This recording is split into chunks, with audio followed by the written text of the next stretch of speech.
Life Media, America's leading source for life improvement, presents Jim Rohn, Living an Exceptional Life.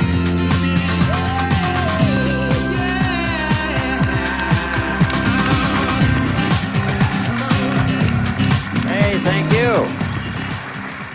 How's everybody? Nice to see you. Thanks for coming today. I appreciate it very much, and I'm just delighted to be here. How many of you have never seen me before? This is your first time. Wow, everybody. I keep thinking I'm famous, but I guess, that settles that. Anyway, nice to see you. I've got some interesting ideas to share with you. If you're ready, say I'm ready. And if you'll take some good notes, I got some lists for you to make that you can take home with you and ponder at later times. Some of the things I want to share with you. I was raised in southwest Idaho. My parents gave me an incredibly excellent start in my life, which I appreciated very much. But I quit school at age 19, unfortunately. My reasoning was, I'm smart enough to get a job. How much smarter do you need to be? And with that shallow thinking, I quit school, age 19, and got a job, went to work. A little while later, got married, started a little family, and I'm struggling and, trying to do my best. But it seems like each year I'm falling just a little bit further behind. Finally, age 25. The climax of my sort of weariness with where I was, not doing as well as I thought I should, I hear a knock on my door, and I happen to be home alone. When I opened the door, there was a little Girl Scout about this tall selling Girl Scout cookies. And she gave me the finest sales presentation I've ever heard. Girl Scouts around the world, no better organization. And we've got these cookies, only $2, several flavors. And with a big smile, she very politely asked me to buy. No problem, I wanted to buy. Big problem, I haven't got $2 in my pocket. Now, I'm a grown man, I live in America, I've been to 1 year of college, I'm married, I've got a family, and I don't have $2 in my pocket. And I didn't want to tell her that. So I did what I thought was next best. I lied to her. I said, hey, look, I've already bought lots of Girl Scout cookies. I've still got plenty in the house that we haven't eaten yet. And she said, oh, that's wonderful. Thank you very much. And she leaves. When she leaves, I say to myself, I don't want to live like this anymore. I mean, how low can you get lying to a Girl Scout? I mean, that's about as low as you can go. But I promised myself that day I was going to start my search of finding opportunity, finding somebody who could teach me and coach me on doing much better for myself and for my family and for my future. And shortly after that, I met a most extraordinary man, very wealthy, but a friend of mine said, you got to meet this man. He's rich, but he's easy to talk to. He's got a unique philosophy of business and life. And the more he told me about this man, the more I said, I've got to meet this guy. And shortly after that, I had a chance to meet him. Sure enough, when I met him, I was impressed. Obviously, he was rich, but he was friendly and easy to talk to. And I said to myself, if I could just get around someone like him, and if he would coach me, I would be willing to learn anything. I'd love to be like him. Well, my good fortune was he invited me to join his company, and over the next 5 years, my dream came true. He coached me and taught me how to turn my life from pennies to fortune. And he's not alive anymore, but I'd like to pay tribute to him one more time, Mr. Earl Schoaf, for the dramatic impact he had on my life, especially during that 5-year period. And so my whole life turned around. I made my fortune by the time I was 32, starting at age 25. And some of the ideas that I want to share with you today came from that 5-year experience. Then from there, I got into lecturing and giving seminars, and I've written a few books. and my career now spans about 41 years. But I'll never forget the impact this gentleman had on my life with a few simple concepts that totally changed my life, changed my future, and changed everything. Jim Rohn's view of the 21st century. Here's number one: unprecedented opportunity.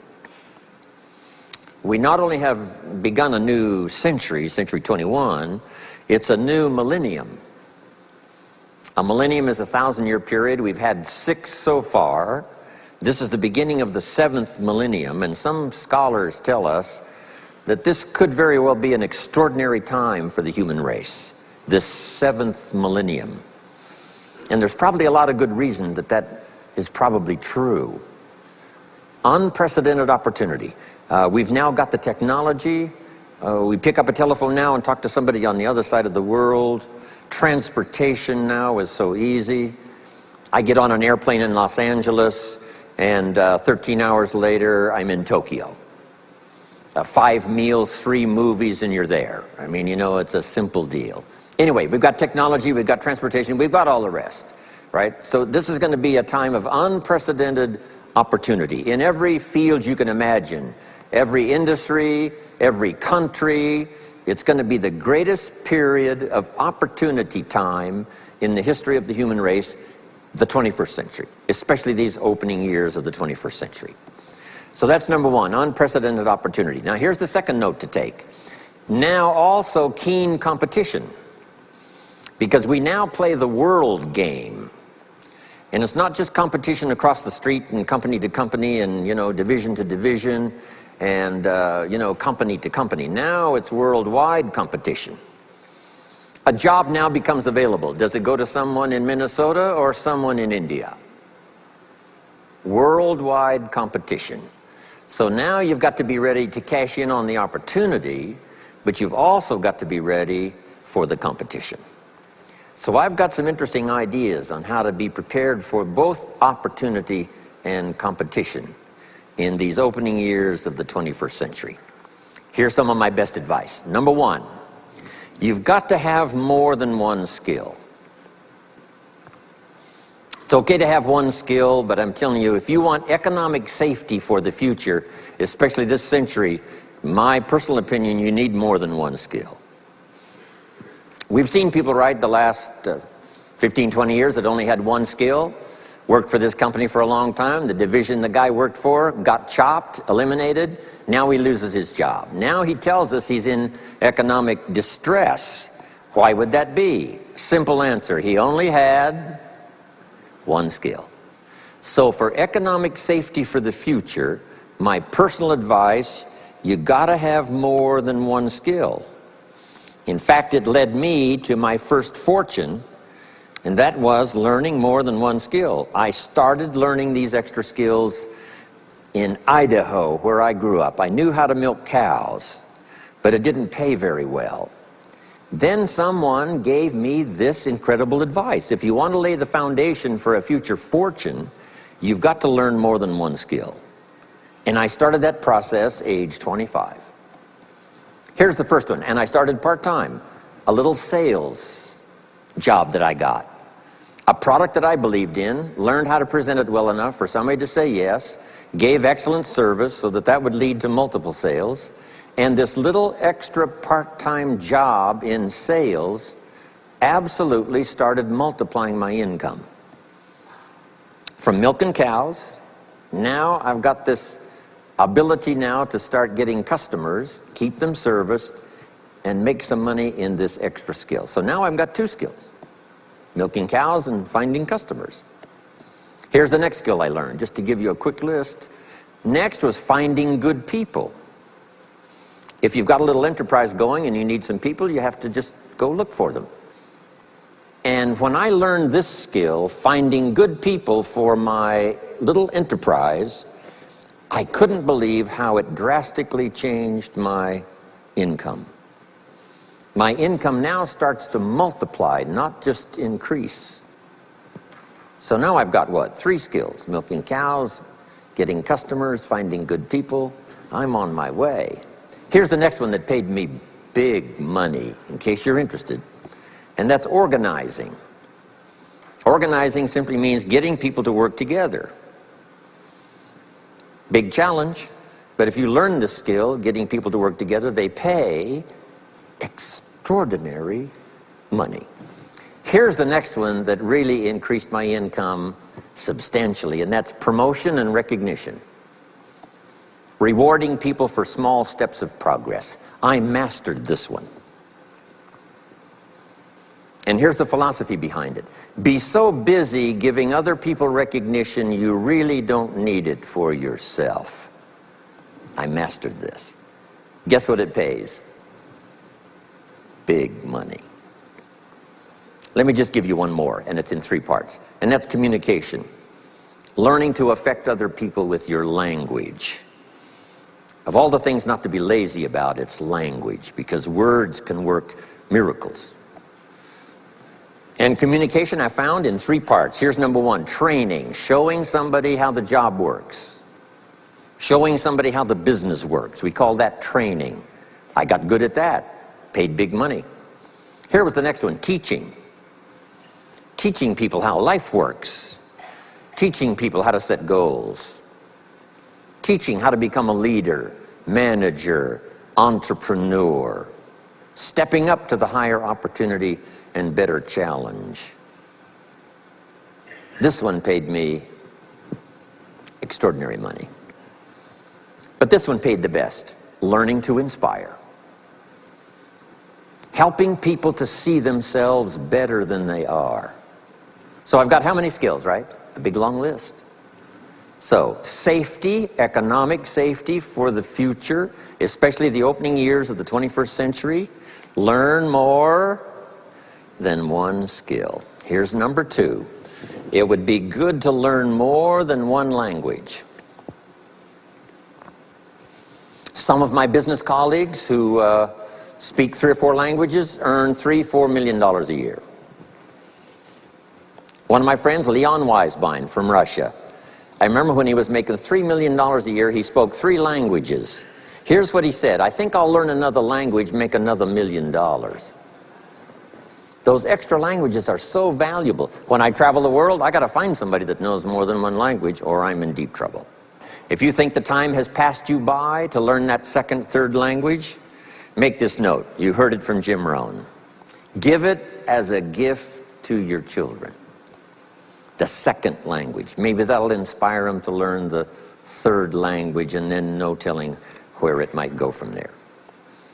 I asked a school teacher one time, how many languages can a child learn? Here's what she said, as many as you will teach them. They don't lack capacity, they don't lack intelligence, they certainly don't lack curiosity, they only lack a teacher. So you got my good advice now? More than one skill, more than one language, here's the rest. Learn the simple economic formula that works for everybody, and I can give it to you in just a couple of sentences. A simple economic formula, kids can understand it, anybody can understand it. Anybody that wants to get paid, here's the language for your notes.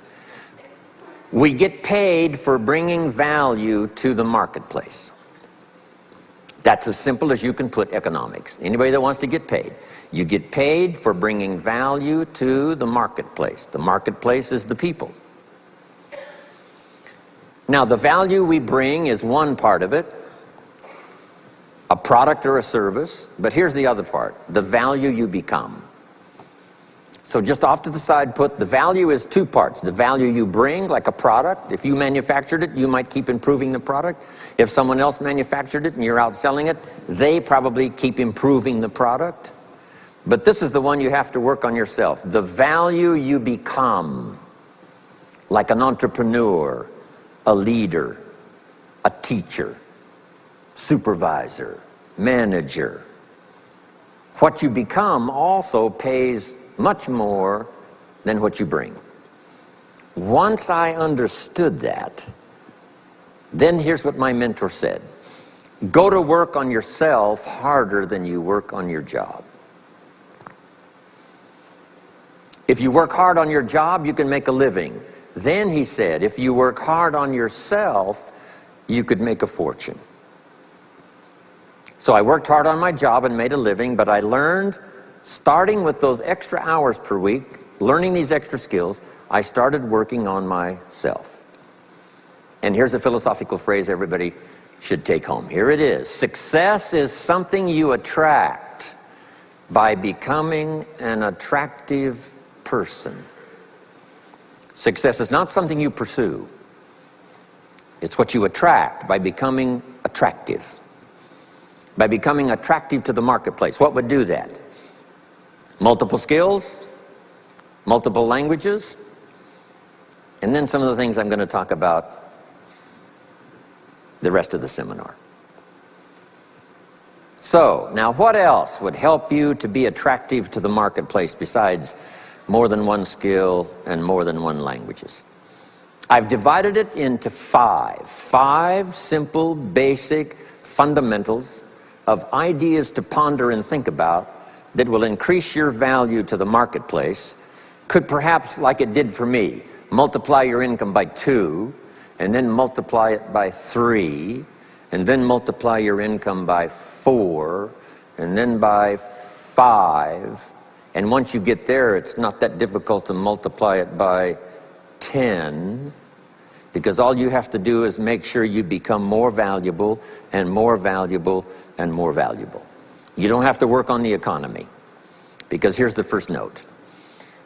Each person's income is determined primarily by their philosophy, not by the economy.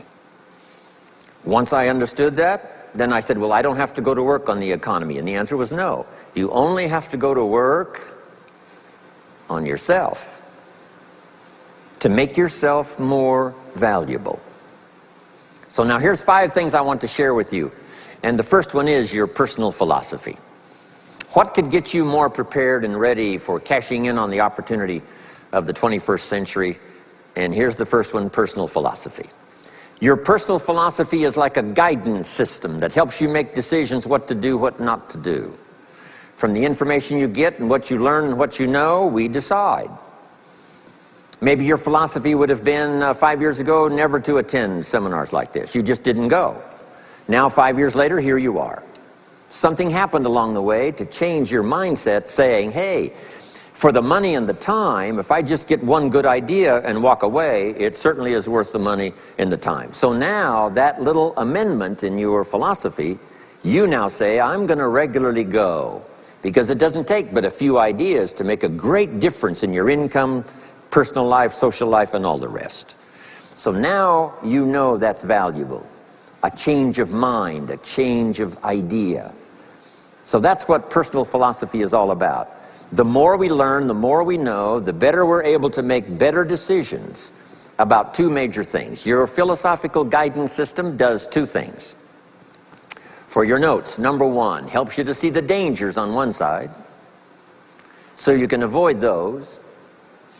But here's what else your guidance system does. Personal philosophy helps you to see the opportunities on the other side, so that you can expand those, maximize those.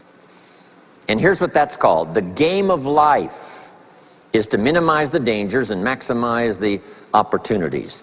And the more we know and the more we learn, the more experience we gather in sessions like this, from the sermon on Sunday morning to the books we read and all the rest, helps us to keep continually adjusting our philosophical guidance system so that we minimize more dangers, maximize more opportunities. That's really the game of life. I couldn't put it much more simply. So number 1, we're affected by what we know. Now, how do we know more things and learn more things that'll help us readjust our thinking so we can avoid the dangers, maximize the opportunities? Here's number 1, learn from personal experience. One way to learn to do something right is what? First do it wrong, right? Mess up, and then you say, wow, that was costly. I'm never going to do that again. So one way to learn to do it right, first do it wrong. Sometimes a negative experience turns out finally to be positive. They say if you survive your first heart attack, you may now live to be a very old person. Why is that? Well, that first heart attack, if you survived it, is called a wake-up call. And maybe the doctor said, one more of these and you're history. And you said, wow. And you make it for the health food store. And you start reading every book you can find on good nutrition, how to avoid another one of these heart attacks, and you start jogging and start walking and doing all of the stuff, and this total change of lifestyle could now save your life and cause you to live to be a very old person. Here's what my mentor said, that's some of the best advice I ever got. He said, Mr. Rohn, if you will change, everything will change for you. If you'll start making personal changes, your income will change, your health will change, your future will change, everything will change, if you're willing to start making the changes. So sometimes a negative experience now causes us to really make a sudden shift in our philosophical guidance system that says, hey, I'm never going to let this happen to me again. Fantastic. Now here's the next way to learn, and that is to learn from other people's experiences, whether they are negative or positive. It's too bad failures don't give seminars like this. Wouldn't that be good information? Now, we don't want to pay them, so they don't lecture, but their information would be valuable. If you know a guy that's messed up his life for 40 years, you have to say, John, would you spend a day with me? And I will bring my notebook and take good notes. A good-looking guy like you, beautiful family, every reason to do well, threw it all away. Teach me how for the last 40 years you messed it all up. And he tells you, and you take good notes. Learning from the negative side of someone's experience. If somebody tells me these eggs are rotten, I'm not going to make an omelet and try it, right? I'm just going to take their advice and their know-how. So, learn number one from your own experiences, learn number two from other people's experiences. And my mentor taught me to always keep a journal. Here's what he said, don't trust your memory. If you want to live a dynamic life, multiplying your income, multiplying your future, be a good student. If a good idea comes your way, write it down, then ponder it, then perhaps go do it. Okay. Now, your philosophy comes from what you learn, comes from what you know, comes from other people's experiences. 3 ways now to learn from other people. Here's number one, learn from what you see. One of the great watchwords of these early years of the 21st century, pay attention. If you just watch, you can pick up clues. Success leaves clues. And if you'll be a better observer of the winners and the losers, those that are doing well and those that are falling behind, and just take mental notes and good notes and say, I'm going to adjust what I'm doing based on what I see. Here's number two. We learn so much from other people based on what we hear. Here's good advice on that. Be a selective listener. Listen to voices of value that have experience, ideas, reputation, something valuable to share. Now here's number three. Read all the books. Now there's millions of books, so you can't read all the books. But make this note. Read all the books you need to read to make you as wealthy as you want to be, as healthy as you want to be, as prosperous, as productive, as unique a human being as you want to be. Read all of those books. Don't leave those books go unread. My mentor got me started on my library when I was 25. I got one of the best. If you saw my library, you would be impressed. I haven't read everything in it, but I feel smarter just walking in it, right? My library. I was smart enough to buy it all. Now I got to be smart enough to read it all. Now jot this down. When you do read, you have to sort through what you read and decide which is valuable to try. That's part of the process of learning. Gathering information and sorting through it. One, the information that would apply to you, and what you think would be valuable based on your current philosophical opinion. So read all the books. Our lives are greatly affected by what we learn and what we know. Now here's number two of these very basic 5 things I want to share with you. First, your personal philosophy. Here's number two, your attitude. First, we're affected by what we know. When I talk to the kids in high school classes, college classes, that's the first thing I tell them. Get the information while you're here. Right? Nothing worse than being stupid when you get out of school.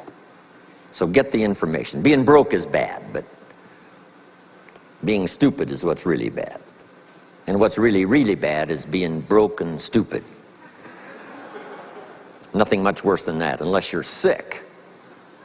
Right? Sick, broke, and stupid. That's about as far as you can fall unless you're ugly, right? But surely that would be the ultimate, right? The ultimate negative life. Ugly, sick, broke, and stupid.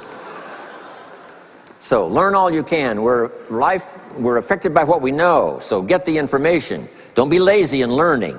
Don't be lazy in going through the books, building your library, coming to classes like this consistently. Some of them will be so dramatic, your life will never be the same. Maybe this is one of those today. Next, we're affected by how we feel, attitude. This is the emotional part. We need the intellectual part to set sail. So as the winds blow, we can still get where we want to go. Redefine, keep strengthening our psychological and philosophical guidance system. But now we're also affected by the emotions. That's the power. And jot these notes down as I hurry along now. 4 things to consider on attitude and how you feel. Here's number 1. It's how you feel about the past. It's important to make the past useful. Past experience, even past losses, past failures, as well as successes. To review it and go back over it, see where you went wrong, correct that, invest that now in the future. Don't live in the past, and don't carry the past around like a burden, but simply use your past as one of your mentors to help refine mistakes, make some changes that you can invest now in the future. Here's the second attitude. It's how you feel about the future. We look back for experience, but number 2, we look forward for inspiration. Now, where does the inspiration come from? Looking forward. Here it is, learning to set goals. Number 1, decide what you want. Takes more than 5 minutes. Take some time and decide what you want. Where do you want to go? What do you want to do the next 10 years, 20 years? What would you like to become? How many skills would you like to learn? What are the books you want to read? How about the people you want to meet? The cities you want to visit? Experiences you'd like to have over this next period of time? Start thinking about all of that. Here's the next key. Write it all down. Building a life is like building a house. You wouldn't start building the house until you had it finished. Wouldn't you look foolish starting to build the house if it wasn't finished first? What if you were laying bricks and somebody came by and said, "What are you building here?" And you said, "I have no idea." See, they would take you away to a safe place. So building a life is a lot more important than building a house. And yet people treat it so carelessly and so casually about planning and making plans for what they want their life to work out to be. So I'm asking you not to be casual anymore. Start designing the future for yourself, for your family, for your business, for your future. Okay, decide what you want. Okay, so from the past we get experience, from the future we get excitement, inspiration by setting goals. Now here's the next advice. Put everything on your list of goals. Little things, insignificant to someone else but important to you. A goal list is important. You don't have to publish it in the local newspaper. My Japanese friend, Toro Ikeda, San Jose, California, put on his first list, a Caucasian gardener. I said, go Toro. Back then everybody had a Japanese gardener. He said, no, I'm Japanese. I want a Caucasian gardener. I like that. So set goals. Set the goals that'll turn you on, goals that'll get you excited. Put everything on your list. Now, here's the next attitude. It's very important how you feel about everybody. If you want to be a leader extraordinaire, here's what you learn. Each of us need all of us. One person doesn't make an economy. One person doesn't make a symphony orchestra. It takes all of us for each of us to be successful. Each of us need all of us, and all of us need each of us. Each gift is important as we bring it to the table, as we bring it to the country, as we bring it to the community. Learn to appreciate that. Each of us need all of us. Now here's the last one on attitude. It's how you feel about yourself. Nothing more powerful than self-confidence to start multiplying your income by 2, by 3, by 5, by 10. And where does that come from? Make the note. It comes from self-esteem. Doing the things you know you should do, and at the end of the day, your self-esteem is soaring and high. You've met the people you said you'd meet. You made the calls you said you would make. You did the things that you required of yourself to do. And at the end of the day, you feel great about yourself. That is one of the greatest motivating factors for the future, self-esteem, feeling good about yourself. Now let me give you the miracle piece of this formula. If you're ready, say, I'm ready. Here it is. Number 3 is activity. We're affected by what we do. Now we've gotten to the formula of how to turn ideas into reality, how to turn imagination into substance. It's called number 3, activity. So add these notes to it now. Activity is the work. Activity is the labor. You might add labor pains. I'm short on personal experience here, but the mothers in the room would tell us that we know what that's all about, labor pains.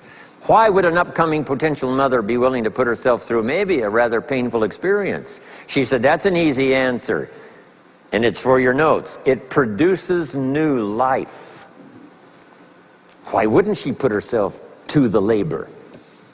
Now comes the miracle of new life. And whether it's new career life or new business life or new friendship life or new married life or new life of any kind, it has to come from the work. It comes from the labor. In fact, labor was so important. Here was the original formula for labor. If you have forgotten it, remind yourself. For your notes, 6 days of labor and what? 1 day of rest. Now it's important not to get those numbers mixed up. Why is that? Here's why.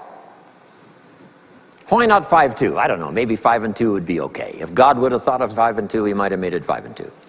Right? You can't think of everything when you're putting one of these together.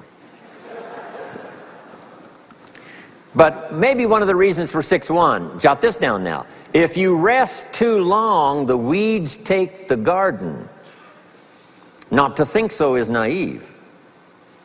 As soon as you've planted, the busy bugs and the noxious weeds are out to take it. So you can't linger too long in the rest mode. You've got to go back to work. 6 days of work, then rest and spirituality and friendship and change of pace. And then go back over the last 6 days. What did I do? What did I miss? Who did I miss? What happened? So that I can invest those corrections in the next 6 days of higher productivity. Have you got that now? 6 days of work, 1 day of rest. Don't get the numbers mixed up. Activity. Now, activity finishes the miracle. Good question for your notes. How did this convention center get here? Let me give you the steps. Number 1, somebody saw it while the property was vacant. You say, well, how could you see a convention center if it isn't here? It's the only way it will be here. And somebody has to see it so clearly they can draw a picture of it, saying, this is the convention center. You say, no, it isn't there. They say, yes, this is the convention center. The artist's rendering shows you a picture of what isn't there. That's the beginning of imagination. So to turn nothing into something, here's what you do. Imagine the possibilities. That's why we recommend testimonials for someone to say, hey, I started with pennies and I made a fortune. And when they finish, sometimes they say something like this, if I can do it, what? You can do it. And we start imagining the possibilities. Here's number 2, have faith to believe that some of them are possible for you. And both imagination and faith are powerful forces, but we still don't have a hotel. We still don't have a house. Even though those are powerful forces, it is the beginning. Now, imagination and faith must be deposited in activity or it is wasted. But the finishing touch of the miracle process is now, go to work. Go to work and build a better career. Go to work and build good health. You can't have good health without the work. When did we start hearing that phrase? No pain, what? No gain. You got to do the work. You can read all the books until you're wise. You can have faith and believe until it is extraordinary. But now you must go to work. And if you'll learn to appreciate the work that produces the miracle of good health, the miracle of a career, the miracle of a relationship, the miracle of a fortune. Only humans now can do this. The birds of the field can't do it. No other life form can imagine and create something from nothing. Have faith and then build it and make it real. Only humans. It's an extraordinary gift. Depends on how often you use it. So number one of the ideas I wanted to share with you to make this an extraordinary opening year century for you is philosophy. We're affected by what we know. Second is attitude. We're affected by how we feel. Third is activity. We're affected by what we do. Now here's the final two pieces. Number four, learn to measure progress. Once you've set up a project now, you want to turn nothing into something, now you must measure your progress. How are you doing? Here's how we teach it to our children. Life expects us to make measurable progress in reasonable time. Measurable progress in reasonable time. That is the game of life. So part of it is not just to set up the proposed project, but as we start working on it, we start measuring how we're doing. Now first, what is reasonable time? You can't ask someone every 5 minutes, how are you doing now? See, that's too soon. Guy says, I haven't left the building yet. Give me a break. Now, we can't wait 5 years. That's too long. So there's reasonable time. So make this note now. What is reasonable time? One, at the end of the day.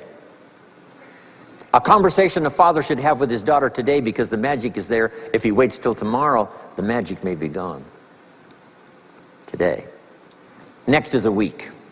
Make that note. Usually, we get paid by the week. Somebody adds up our value to the marketplace, out comes the check.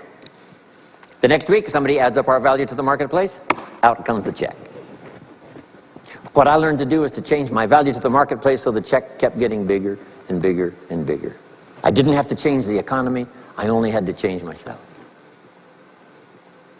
Measure your own progress. Success is a numbers game. We demand it of our children. How many years do you want your child to spend in 4th grade? Approximately. About 1 year, right? You say, well, if they're nice kids, would you give them 3 or 4 years? You say, no. This is not a nice game. This is getting ready for the future. This is getting ready for the challenges and the opportunities. You can't linger in 1 grade more than 1 year. Now make this note. The same should go for us as adults. Don't linger more than 1 year in 1 grade of learning. Adult, management, entrepreneurship, leaderships of all kind. Keep up the pace of learning. Okay. The numbers. Measure. Count. Now here's the key. Face the truth.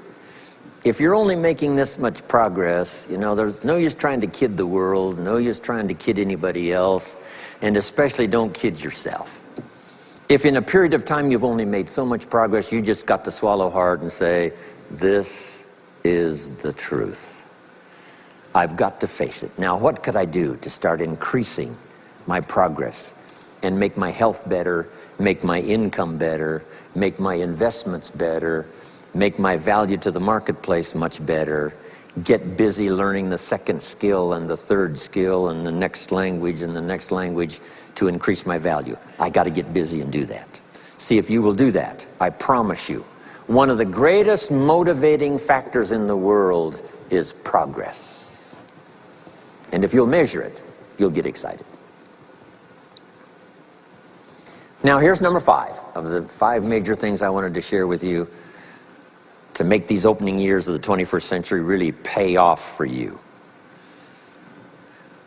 And here's the word, lifestyle. Learning to live well, because the ultimate essence of life is not a Ferrari. The ultimate essence is not a home. The ultimate essence is not a bank account. It's not $1 million. It's not a fortune. Here it is. The ultimate essence of life is learning to live a good life. That's the key. Whether you have modest resources or whether you have mega millions, either way, the real key is learning to live a good life. And so in my closing 5 minutes, let me give you what I think is a good list. Now, this is the short list. In other presentations, I cover a longer list, but this is called Jim Rohn's short list for living the good life. Here it is. Number 1, productivity. You really won't be that happy if you don't produce. And here's the next bit of advice on that. Produce to the max if you possibly can. To produce a little is okay. To produce enough is okay. To produce some to get by is all right. But why not try productivity to the max? Andrew Carnegie, who built the steel industry back in the 30s, here's what Andrew said. I'm going to spend the first half of my life accumulating money. I'm going to spend the last half of my life giving it all away. He got so inspired by that goal that the first half of his life he accumulated $400 million, which back in the 30s was a lot of money. A mega fortune. Guess what he did the last half of his life? He gave it all away. I got a good question for you as we close. Here's the question. What's got you turned on? What's got you up early? What's got you eager to face the day? What's got you inspired to learn the extra skill, put in the extra time, go the extra mile, learn how to work with people, guarantee your future? Good question. Here's number 2, good friends. You got to have good friends. The best support system in the world is good friends. Collect and nourish those as priceless. Good friends are those wonderful people who know all about you and still like you. Those are good friends. Here's number 3, your heritage. What's made America so unique among all the nations of the world and the greatest experiment in the history of the world? And that is the depository of gifts that have come to America over the last 300 or 400 years. The heritage from all walks of life, all over the world. Now, the key to keeping America vital and powerful and unique for generations to come is to keep alive these heritages. The music, the dance, the costume, the customs, the literature, the poetry, and all the rest combined together, making us an extraordinary, unusual nation among nations. Keep your heritage alive. Here's number 4, your spirituality. Whatever you believe in terms of spirituality, that's important. And I've got 3 words for you to consider. Here they are. Study, practice, and teach. Whatever you believe in terms of spirituality, study, practice, and teach. Don't leave your spirituality unstudied, don't leave it unpracticed, and don't leave it untaught. It's one of the major components of a good life. And now to close, for your notes. Take special care of the inner circle. Family, close friends. Nourish them, they will nourish you. Inspire them, they will inspire you. And take care of the details, the little things that makes it special for family and friends. When my father was still alive after my mother died, my father lived about another 7, 8 years. When I used to travel, I would try to call him while he was having breakfast with the farmers, southwest Idaho. Make a special day. If I'm in Israel, I got to get up in the middle of the night. But I call in the middle of the night, Papa, I'm in Israel. And they would bring him the phone in this little cafe called the Decoy Inn. And Papa would say, Israel, son, how are things in Israel? And he'd talk real loud so everybody could hear. Right? Say, Papa, they gave me a reception last night on the rooftop overlooking the Mediterranean. He'd say, overlooking the Mediterranean. Now he's got a story to tell for the rest of the day. My son called me this morning while I was having breakfast with the farmers. I know he had to get up in the middle of the night. Special days. One more scene. I thought about my father walking down the lane on the farm to the mailbox, opening it up. And this is for your notes. Make sure the mailbox is not empty. My father lived to be 93. What kind of an experience would that be for a day? Age 93, open the mailbox and it's empty. Even if it's just a postcard, make sure the mailbox is not empty. The details, the inner circle. And now here's the last. Maybe, just maybe, some of the things I've shared with you have been seeds that have fallen on your consciousness at the right time.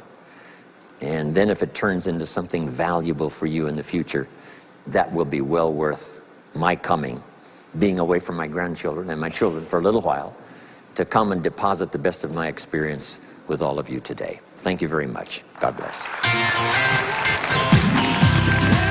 We hope you've enjoyed this special presentation of Jim Rohn's Living an Exceptional Life.